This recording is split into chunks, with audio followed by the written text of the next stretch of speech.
दोस्तों इस वीडियो में हम जानेंगे वो हिंडनबर्ग रिसर्च की उस वाली रिपोर्ट के बारे में जिसकी वजह से अदानी ग्रुप के जो शेयर्स हैं वो स्टॉक मार्केट में बुरी तरीके से हैम्पर हो रहे हैं पिछले 5-6 दिन से। साथ में मैं बात करूंगा अदानी का वो 413 पेज का रिस्पांस, जो कि अभी एक इनिशियल रिस्पांस है अदानी ग्रुप की तरफ से इस रिपोर्ट को लेते समय, इस रिपोर्ट को कंसिडर करते समय। और आप देख सकते हैं कि जब से ये रिपोर्ट आई है तो SBI के शेयर, LIC के शेयर, सेंसेक्स और निफ्टी बैंक और अदानी इंटरप्राइज के शेयर्स भी बुरी तरीके से मार्केट में नेगेटिव रिटर्न्स दे रहे हैं, मतलब हैम्पर हुए हैं। तो अब सबसे पहले हम शुरू करते हैं अदानी जो ग्रुप की वो रिपोर्ट जिसकी वजह से ये सब शुरू हुआ है। तो ग्रुप की जो हेडलाइन है वही है Adani group, how the world third richest man is pulling the largest con in corporate history. अब पहली बात मैं बता दूं, इसे हमें अनबायस्ड होकर रिपोर्ट को देखना होगा, हम बायस्ड होकर नहीं देख सकते। कि जैसे कि आपने देखा होगा बहुत ज़्यादा जो मीडिया है वो हाईलाइट कर रही है कि अदानी ग्रुप वैसे ही बहुत ख़राब था, ये था वो था। आप उनके कंट्रीब्यूशन को भी ना भूलें और ये भी ना भूलें कि उन्होंने कितना इन्वेस्ट इंडिया में किया है और साथ साथ में इंडिया में जॉब्स भी क्रिएट करी हैं। आप एक तरीके से हमेशा कोई भी कॉर्पोरेट को बिल्कुल गलत तरीके से ना देखें। और दूसरी चीज़ ये भी ध्यान रखें कि ये रिपोर्ट पब्लिश करी गई है US की एक एजेंसी ने, जो कि इस तरीके की पहले भी रिपोर्ट पब्लिश कर चुके हैं और उनसे भी उन्हें बहुत इफेक्ट पड़ा हुआ है। सबसे बड़ी जो मैलिफाइड इंटेंशन, रॉन्ग इंटेंशन है इनकी, जो हाईलाइट होती है पूरी इस रिपोर्ट से, वो इनकी इनिशियल डिस्क्लोजर में हाईलाइट होती है कि इस पूरी रिसर्च को करने के बाद हमने एक शॉर्ट पोजीशन ले ली है। जो लोग नहीं समझते शॉर्ट पोजीशन को, उसका मतलब है कि एक नेगेटिव पोजीशन, मतलब जैसे जैसे अदानी के शेयर नीचे गिरेंगे मार्केट में वैसे वैसे उन्हें प्रॉफिट होगा। तो ये है सबसे बड़ी मैलिफाइड इंटेंशन। अगर ऐसा नहीं होता तो इन्हें ये नहीं करना चाहिए और शायद यही इनका एक मतलब ज़रिया होगा अर्न करने का और अपनी जो पूरी रिसर्च फैसिलिटी है उसे मतलब फंड करने का। अब बात करते हैं पूरी इस रिपोर्ट की। तो ये पूरी रिपोर्ट इन्होंने 2 साल की इन्वेस्टिगेशन को हाईलाइट करी है और जो इनके एविडेंस हैं वो 218 बिलियन डॉलर की जो कंपनी अदानी ग्रुप है उसके लिए है, जिसमें ये कहते हैं कि उन्होंने बहुत बुरी तरीके से स्टॉक्स को मैनिपुलेट कर रखा और अकाउंटिंग फ्रॉड कर रखा है, जो कि पूरे डेकेड्स में फैला हुआ है, मतलब बहुत सालों से फैला हुआ है। उसके बाद इन्होंने बात करी कि गौतम अदानी की जो है वेल्थ है वो इतनी है, 3 साल में उनके शेयर्स इतने ज़्यादा हो गए, 7 की लिस्टेड कंपनीज है। ये उस कंपनी का पूरी तरीके का एक अबाउट है, ठीक है। अब हम बात करते हैं जो सबसे ज़्यादा जो मेन चीज़ें हैं इंट्रोडक्शन की भी देखें। अगर इन्होंने बैकग्राउंड में करा है कि सबसे पहला तो ये है कि एकदम मार्केट कैपिटलाइजेशन इनकी इतनी ज़्यादा कैसे बढ़ गई। बहुत सारी चीज़ें इन्होंने हाईलाइट करी हैं, एक्सेल्स बनाई हैं छोटी छोटी कि 1 साल में स्टॉक प्राइस का जो गेन है वो इतना हो गया है, 3 साल में इतना हो गया है और साथ में ये इंडस्ट्री एवरेज से इतनी ज़्यादा इम्प्लाइड चल रही है। तो बात सारी ये है कि इन्होंने वो चीज़ें हाईलाइट करी हैं जो कि नॉर्मल नहीं है, जो कि इस स्टॉक्स में जो 7 स्टॉक्स हैं लिस्टेड या अदानी ग्रुप में एक्स्ट्रा ऑर्डिनरी चीज़ें करी हैं, जो कि हमें भी खुद पता है और वो भी मार्केट में अवेलेबल है और इनके लिए बहुत सारी एजेंसीज़ भी न्यूज़ पब्लिश कर चुकी हैं ऑलरेडी और इसके लिए सेबी भी इन पे क्रॉस चेक करती रहती है। उसके बाद हम बात करते हैं कि ये ग्रुप मतलब बहुत ज़्यादा डेट में है, जो कि जो सिचुएशन सबसे ज़्यादा नोन है सबको, ये इस ग्रुप का काम करने का ही तरीका है। तो अब हम इसे लेकर इसे एक्यूज़ नहीं कर सकते। अगर किसी को कहीं से डेट मिल रहा है, लोन मिल रहा है तो वो लेगा, और शायद अगर कोई बंदा 10 रुपये लेके 20 रुपये उसे बना सकता है तो वो क्यों नहीं लेगा, उसे 10 रुपये का प्रॉफिट हो रहा है। तो इस चीज़ को भी इतना ज़्यादा कंसिडर नहीं किया जा सकता। बहुत सारी चीज़ों में इन्होंने वो पॉइंट को हाईलाइट करा है जो कि आने वाले टाइम में होने हैं, लेकिन इन्होंने कहा है कि अब ये कैसे करेंगे। सबसे ज़्यादा मैं चीज़ें आपको दिखाता हूँ, वो ये वाला पॉइंट है। Adani listed company are on the brink of Indian delist threshold due to high reported promoter ownership. मतलब देखिए इन्होंने क्या न्यूज़ बनाई है कि अदानी के जो कंपनीज़ हैं लिस्टेड वो डीलिस्ट होने के थ्रेशोल्ड पर है, लेकिन वो थ्रेशोल्ड आप समझ रहे हैं कि एक कंपनी है सिर्फ जो अदानी विल्मार है, उसमें 87% इनके खुद के शेयर्स हैं, मतलब जो कंपनी के इनसाइडर प्रोमोटर्स की, जिसे सेबी की तरफ से ये अर्ली 2025 तक कम कर सकते हैं। ये एक फॉलो अप पब्लिक ऑफर ले आएंगे, ये ख़त्म हो जाएगी। तो इस तरीके की बेसलेस चीज़ें भी इसमें रिपोर्ट में इंक्लूड हैं। कुछ चीज़ें इन्होंने उनके अकाउंटिंग फ्रॉड और साथ में जो उन पे मतलब सेबी की तरफ से कभी भी डायरेक्शन हुआ, आप देख सकते हैं 2021 में, 20 में, 22 में कभी भी हुआ हो, वो भी हाईलाइट करा है। कुछ चीज़ों को इन्होंने ज़्यादा बढ़ा चढ़ा के भी दिखाया है।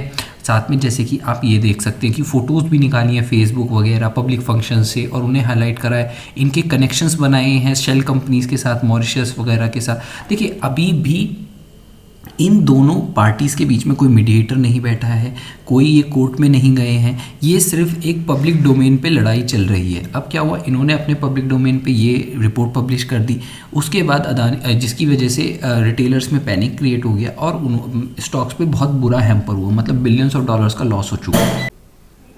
अब अगर आप और डिटेल में इसे देखें तो इन्होंने बहुत सारी चीज़ों को हाईलाइट करा है, बहुत सारी जो कंपनीज डायरेक्टली और इनडायरेक्टली अदानी के साथ डील करती हैं, उनकी जो मतलब कहते हैं उनकी लोकेशंस वगैरह पे ये विज़िट करी है और पूरा एक चार्ट वार्ट वगैरह बनाया है ताकि हाईलाइट करा जा सके कि मतलब ट्रांजैक्शन कहाँ से कहाँ हो रही है। वो सब इनका पर्सपेक्टिव है।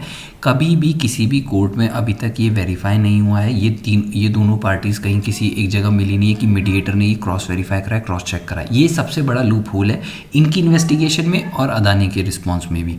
तो पूरी तरीके से ये हर कोई अपना पर्सपेक्टिव रख रहा है ताकि जो सबसे ज़्यादा इसमें नुकसान में जा रहे हैं वो अदानी हैं, क्योंकि एक रिपोर्ट आई है जिसकी वजह से उनकी जो स्टॉक है वो पूरी तरीके से हैम्पर हो गए हैं। अब बात करते हैं अदानी के रिस्पॉन्स के बारे में। तो अगर आप अदानी ग्रुप के रिस्पॉन्स देखेंगे, जो कि वो भी पब्लिक डोमेन में अवेलेबल है अदानी.com पे या उनके ट्विटर अकाउंट पे, अदानी रिस्पॉन्स दिया है जनवरी 29, 2023 को। अगर मैं देखिए पूरे पे तो नहीं जाऊंगा क्योंकि वो बहुत बड़ा 413 पेज का रिस्पॉन्स है, लेकिन जो आप इनिशियल्स पे अगर हम जाएंगे तो समरी में आप देख सकते हैं, a note to caution our stake holders. उन्होंने कहा है कि हिंडनबर्ग की रिपोर्ट्स पूरी तरीके से एक झूठ है जो कि एक बेसलेस और मिस इन्फॉर्मेशन पर डिपेंड करती है और ये किसी तरीके से भी फैक्ट्स नहीं है, इसकी कोई क्रेडिबिलिटी नहीं है और ये बिल्कुल अनएथिकल वर्क है। ठीक है, ये एक सेलेक्टिव मैनिपुलेटिव प्रेजेंटेशन है पब्लिक डोमेन को फाल्सली नैरेटिव करने के लिए और एक कम्प्लीटली इग्नोर करती है इंडस्ट्री की जो एथिकल प्रैक्टिस है, और साथ में ये इंडियन इंस्टीट्यूशन पे भी एक कंटेम्प्ट है, मतलब उस पर एक तरीके से एक रॉन्ग इंटेंशन है पूरी तरीके से। अगर हम उसके मोटिव को हाईलाइट करें तो उसका जो मोटिव है वो खुद ही एक शॉर्ट पोजीशन लेके बैठा है हमारी कंपनीज पे, ताकि जितना हमारा शेयर गिरेगा वो उससे प्रॉफिट करेगा। लास्ट में इन्होंने कहा this report is neither independent nor objective nor well research. तो पूरी तरीके से इन्होंने इस रिपोर्ट को खारिज किया है। Hindenburg conduct is nothing short of calculative security fraud under applicable law, the shoe is on the other foot. ये कहते हैं कि हमारी जो एक्सपीरियंस है वो स्पेन डेकेड्स तक होता है, लेकिन ये सिर्फ सेटअप हुई है 2017 में। साथ में अब इन्होंने रिस्पॉन्स दिया है, जो मेन है, हम बात करते हैं रिस्पॉन्स की, जो 88 क्वेश्चंस का वो जो रिस्पॉन्स है, independent journalistic fact finding. Not one of these 88 question is based on the independent journalistic fact finding. इन्होंने पूरी तरीके से इसे डिस्क्रिगार्ड करा है। अब आप देखिए कि अदानी ने इनके रिस्पॉन्स को किस तरीके से डिवाइड करा है।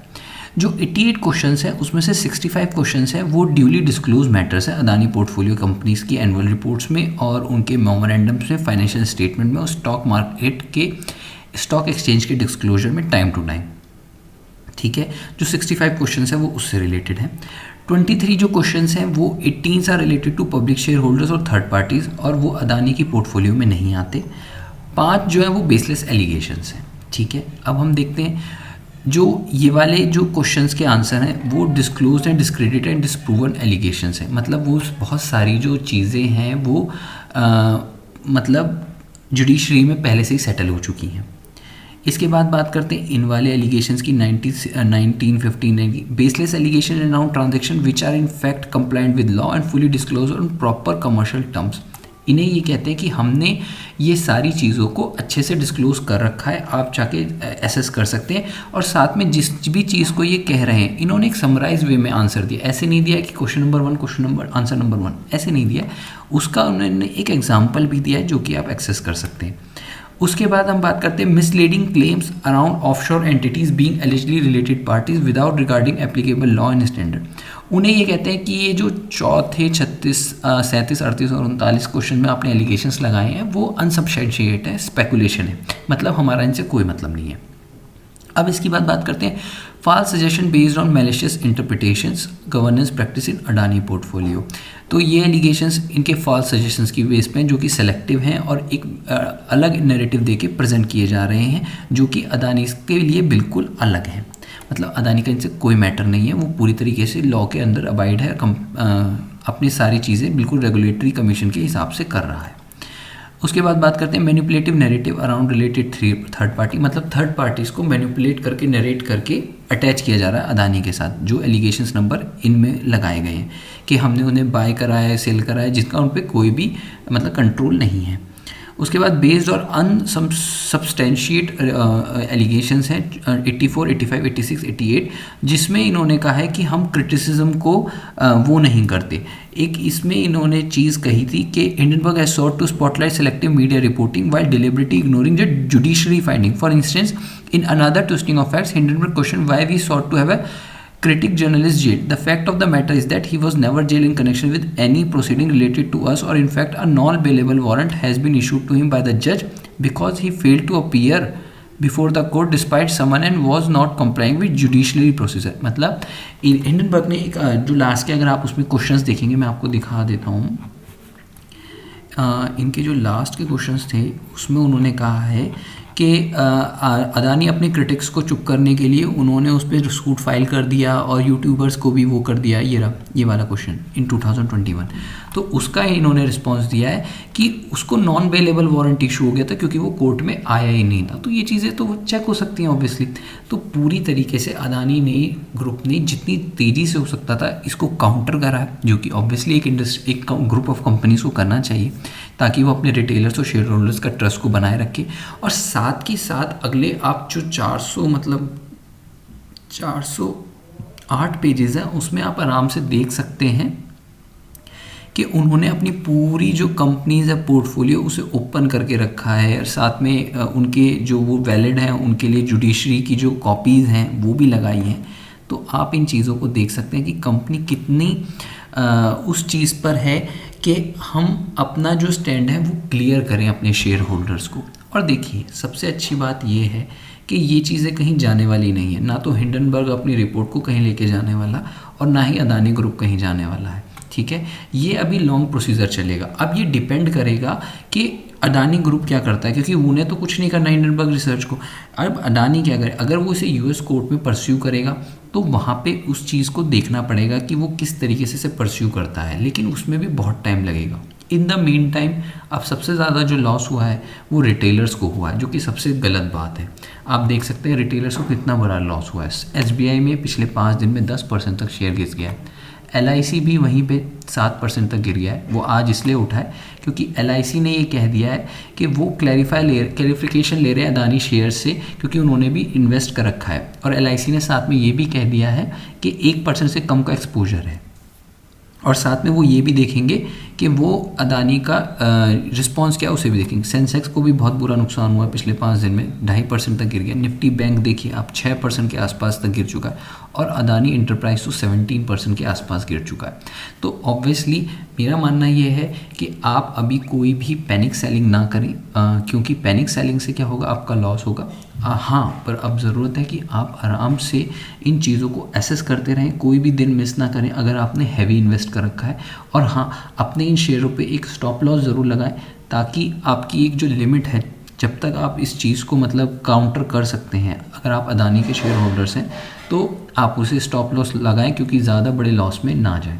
तो आशा करते हैं आपको हमारा ये जो इसका डिटेल रिस्पांस है जो मैं अपनी तरफ से बता सकता था वो अच्छा लगा होगा।